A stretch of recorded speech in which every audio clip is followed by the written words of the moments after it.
जैन साथियों, आज हम लोग त्रिभुज के बारे में पढ़ने वाले हैं। तो सबसे पहले जानेंगे कि त्रिभुज क्या होता है। तीन शीर्ष, तीन भुजा और तीन कोण से बनी आकृति को त्रिभुज कहते हैं।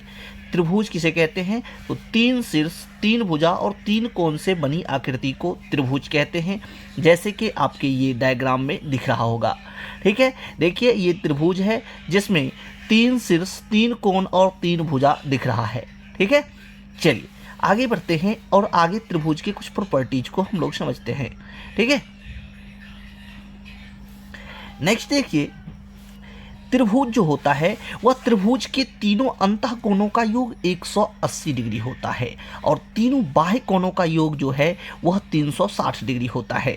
तो आपको याद रखना है, त्रिभुज के तीनों अंतः कोणों का योग 180 डिग्री और त्रिभुज के तीनों बाह्य कोणों का योग 360 डिग्री। ठीक है, नेक्स्ट याद रखना है कि त्रिभुज का परिमाप क्या होता है। तो त्रिभुज का परिमाप होता है त्रिभुज के तीनों भुजाओं का योग। त्रिभुज का परिमाप क्या होता है? त्रिभुज के तीनों भुजाओं का योग होता है। नेक्स्ट है त्रिभुज का क्षेत्रफल। साधारण रूप में त्रिभुज का क्षेत्रफल होता है 1/2 गुने आधार गुने ऊंचाई, 1/2 गुने आधार गुने ऊंचाई।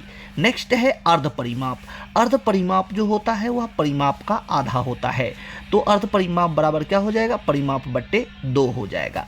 ठीक है, नेक्स्ट है किसी भी त्रिभुज में अंतःवृत्त की त्रिज्या कहे तो अंतःवृत्त की त्रिज्या बराबर फॉर्मूला होता है डेल्टा बट्टे एस, यानी त्रिभुज का क्षेत्रफल बट्टे त्रिभुज का अर्ध परिमाप।